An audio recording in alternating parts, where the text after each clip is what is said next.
Assalamualaikum warahmatullahi wabarakatuh. Salam sejahtera untuk kita semuanya.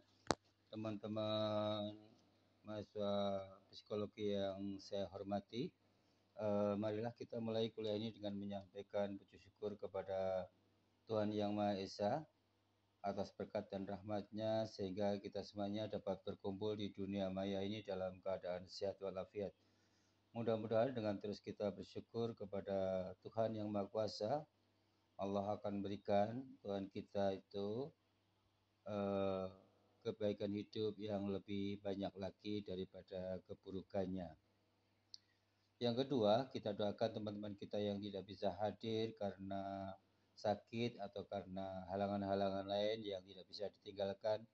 Mudah-mudahan Tuhan segera berkenan menolongnya dan bertemu kembali dengan kita semuanya sehingga bisa berkumpul di lingkungan mahasiswa psikologi Universitas Sarjana Wiyata teman siswa yang kita cintai ini. Teman-teman yang berbahagia, jadi kuliah hari ini hanya melanjutkan pertemuan dari kemarin tentang studi antropologi yang sangat bermanfaat sekali bagi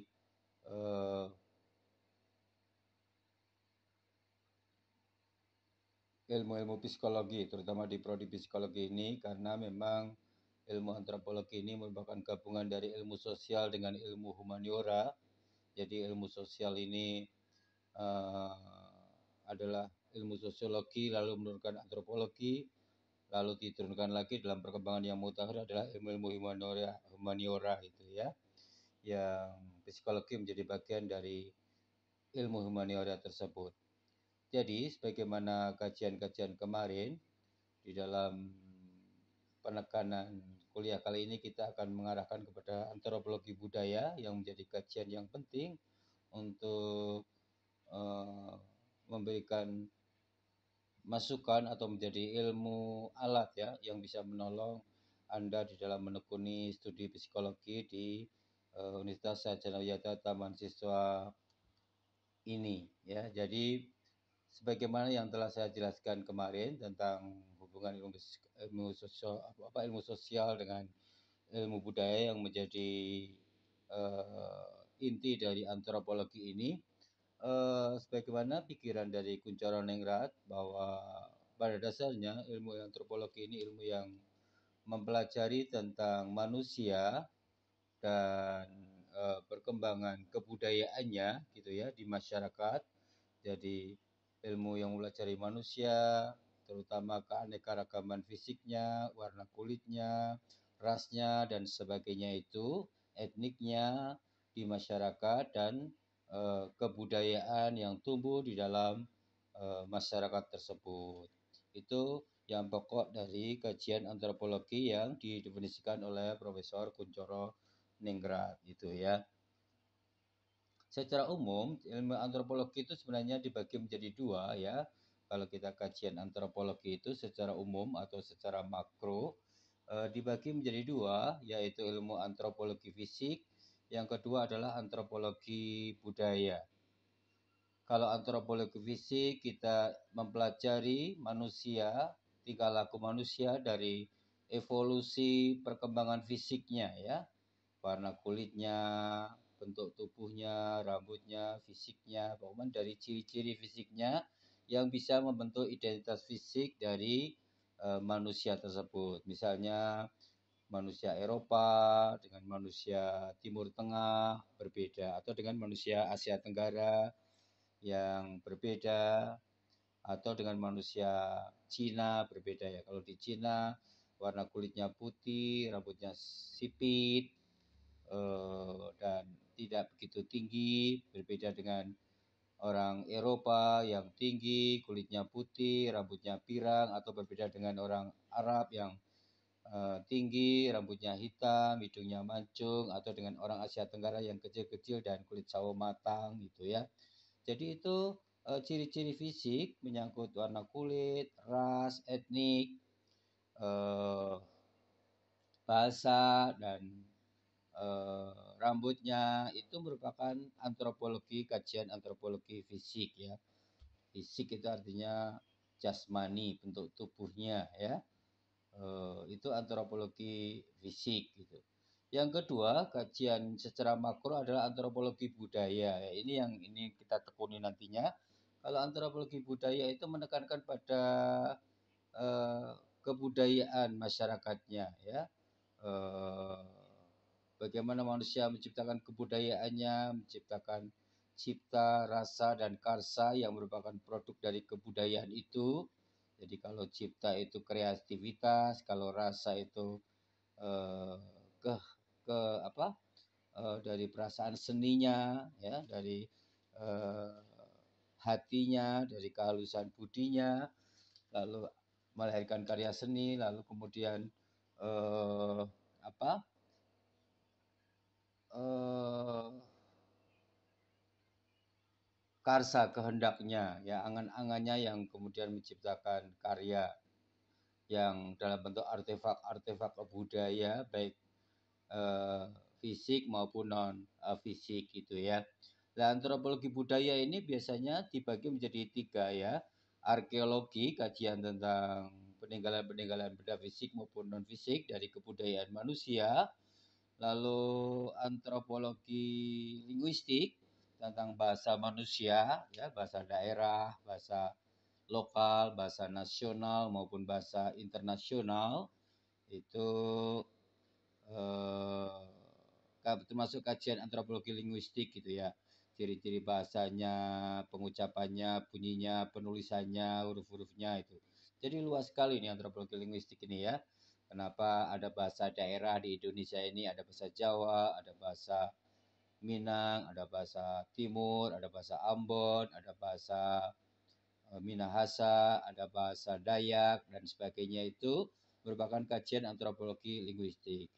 Dan juga ada bahasa Melayu, bahasa yang kemudian menjadi bahasa Indonesia, menjadi bahasa nasional kita, atau bahasa-bahasa internasional seperti bahasa Cina, ya, yang dimiliki oleh bangsa Cina yang jumlahnya sangat besar itu, atau bahasa Inggris yang kemudian dipakai oleh orang-orang Eropa untuk pergaulan internasional, bahkan menjadi bahasa pergaulan internasional antar bangsa itu ya, yang tadinya cuma di Eropa, di masyarakat Inggris saja, kemudian mempengaruhi Prancis, Jerman, Polandia, Belanda, dan sebagainya itu yang kemudian menjadi bahasa internasional, atau bahasa Arab yang kemudian menjadi bahasa internasional karena pertumbuhan agama Islam yang menjadi bahasa agama, sehingga kalau di Indonesia ini kita mendengar orang ngomong bahasa Arab itu seperti orang yang sedang mubalik ya, atau berdakwah gitu ya, karena bahasa Arab dianggap sebagai bahasa agama dari masyarakat Indonesia yang kebanyakan kemudian beragama Islam itu antropologi linguistik. Ada juga etnologi ya. Etnologi ini kajian antropologi yang menyangkut perbedaan ras manusia, perbedaan etniknya ya. Etnik-etnik ini, suku-suku ini, kenapa ada suku Minahasa, ada suku Aceh, ada suku Melayu, ada suku Minang, ada suku Jawa, ada suku Dayak, ada suku Timor, ada suku Papua, yang di Indonesia ini jumlahnya ada 300 suku kalau tidak salah. Itu kajian termasuk etnologi atau etnografi gitu ya. Kita mengkaji etnik-etnik yang tentu saja menyangkut kebudayaannya juga ya. Kenapa etnik-etnik ini bisa berbeda bentuk fisiknya, kenapa bisa berbeda rambutnya, kenapa bisa berbeda wajahnya, kenapa bisa berbeda hidungnya, matanya, dan sebagainya. Itu etnologi ya, yang kemudian berkembang menjadi kebudayaannya itu, membentuk kebudayaannya itu ya. Uh, itu antropologi budaya ya. Nanti kajiannya menyangkut tiga hal itu, antropologi linguistik, arkeologi, dan etnologi. Tapi kita menekankan aspek-aspek antropologi budaya itu pada aspek etnologinya ya, dan linguistiknya itu ya. Lalu dari antropologi budaya ini kita juga akan melihat bahwa kajian-kajian antropologi itu menyangkut empat aspek sebenarnya ya, antropologi budaya ini. Bagaimana hubungan kebudayaan dengan politik gitu ya. Kenapa kebudayaan ini menjadi sebuah pertimbangan politik, sementara kebudayaan lain tidak. Itu kebudayaan-kebudayaan ini nanti akan membentuk sebuah kekuasaan power politik dari para penguasa di suatu wilayah atau komunitas atau suatu negara gitu ya. Lalu bagaimana hubungan-hubungan kebudayaan dengan pemerintahan, kemudian dengan politiknya itu ya, apa pemimpin-pemimpin yang dari budaya apa akan mempengaruhi kebijakan politiknya itu. Lalu kemudian bahasa ini ya, bahasa yang eh, menjadi kajian budaya, antropologi budaya. Kenapa ada berbagai bahasa, kenapa orang berinteraksi dengan bahasa. Lalu sekarang dalam perkembangan mutakhir itu ada bahasa verbal, ada bahasa non-verbal, ada bahasa simbol, ada bahasa isyarat, ada bahasa TikTok gitu ya, ada bahasa media sosial yang tentu berbeda dengan bahasa sehari-hari. Lalu kemudian kita mempelajari juga di dalam antropologi itu preferensi pemikiran dari masyarakat ya, pemikiran yang membentuk kebudayaannya itu lahir dari sebuah kepribadiannya, dari perasaannya, pikirannya, dari hasratnya dan sebagainya itu yang kemudian membentuk pemikiran yang pemikiran itu bisa berguna untuk mengkaji kepribadian-kepribadian yang membentuk kebudayaan dari masyarakat. Jadi itu 4 aspek yang jadi kajian antropologi budaya ya. Pertimbangan-pertimbangan politik di dalam kebudayaannya, hubungan kebudayaan dengan politik, bahasa, lalu kemudian preferensi pemikiran yang membentuk kepribadian dari kebudayaan itu. Tentu saja kajian ini bisa dikembangkan yang lebih luas lagi dan mendalam lagi kalau kita mau lebih menguasai kompetensi dari ilmu antropologi ini.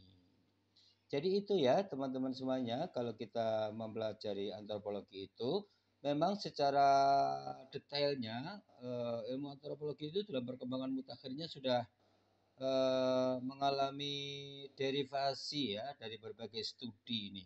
Karena perkawinan antropologi dengan berbagai ilmu lain, dengan sains, dengan ilmu sosial, dengan ilmu humaniora, maka muncul ilmu-ilmu baru di dalam ilmu antropologi. Ada antropologi fisik dan kebudayaan tadi, lalu ada perkembangan yang paling mutakhir adalah antropologi ekonomi untuk mempelajari perilaku ekonomi manusia, kenapa orang harus jualan ini, kenapa orang jualan minuman lebih laris daripada jualan pakaian, kenapa orang jualan teknologi tinggi lebih untungnya lebih gede daripada jualan tradisional biasa seperti pisang goreng dan sebagainya itu termasuk kajian antropologi ekonomi sehingga kita tahu perilaku konsumen pasar maupun perilaku produsen gitu ya dari manusia. Lalu antropologi medis ya, ini perkembangan paling mutakhir itu ya. Antropologi medis itu bukan antropologi dengan ilmu sains kedokteran itu ya. Jadi kita mempelajari perilaku pasien, perilaku dokter, perilaku perawat, kenapa orang sakit seperti ini, kondisi jiwanya, kondisi batinnya, pikirannya dan sebagainya itu ya. Tapi kayaknya kita nggak masuk nanti ke kajian antropologi medis ini. Lalu yang keempat antropologi psikologi ya. Ini antropologi psikologi ini kita nanti kita tekuni itu ya, antropologi psikologi itu kenapa kita mempelajari jiwa manusia bisa beda-beda, nasib manusia bisa beda-beda. Orang mempelajari kegelisahan manusia ini, kegelisahannya penyebabnya apa? Apakah karena stres atau karena putus pacar atau karena tidak punya duit, itu kegelisahan-kegelisahan itu ternyata penyebabnya macam-macam itu dalam kajian antropologi psikologi itu. Kenapa manusia ini bisa stres dan sebagainya? Kenapa bisa bahagia? Kenapa orang punya duit bisa bahagia? Kenapa orang yang dekat dengan Tuhan bisa bahagia? Itu termasuk antropologi eh, psikologi. Ada juga antropologi sosial. Kita ingin pelajari masyarakat ini berbeda dengan masyarakat yang satu. Masyarakat RT ini dengan masyarakat RT ini berbeda. Masyarakat dusun ini dengan masyarakat dusun ini berbeda. Itu antropologi sosial. Kenapa masyarakat Jogja ini suka musik jaranan, jadilan gitu ya. Kenapa masyarakat pesisir itu suka musik dangdutan. Itu termasuk antropologi sosial. Dan luas sekali kajiannya terus sampai interaksi-interaksi antar masyarakat itu sendiri. Jadi hubungan sosiologi dengan antropologi melahirkan antropologi sosial ini. Perkawinan antara ilmu sosial, ilmu sosiologi dengan sosiologi melahirkan antropologi sosial atau sosiologi kebudayaan itu, ya. Lalu kemudian yang terakhir antropologi agama. Kita mempelajari manusia kenapa beragama, kenapa manusia dekat dengan Tuhan, kenapa orang mendekati agama, kenapa agama itu asal usulnya dari magis, dari ilmu sihir atau dari doktrin langit dan sebagainya itu. Saya kira itu ya. Kita mempelajari pengertian-pengertian dari antropologi dan ruang lingkup dari kajian-kajian antropologi yang bisa saya sampaikan pada kesempatan ini. Tentu teman-teman bisa mengembangkan sendiri, mencari di buku-buku maupun di gadget ya, di HP bisa banyak pengetahuan-pengetahuan itu. Tidak harus buku, kalau memang tidak punya uang bisa lihat di HP ya. Tapi ini dasar-dasarnya yang perlu kita kembangkan di kemudian hari. Saya kira itu saja ya pertemuan kita hari ini. Kita akhiri sampai di sini. Terima kasih. Wassalamualaikum warahmatullahi wabarakatuh.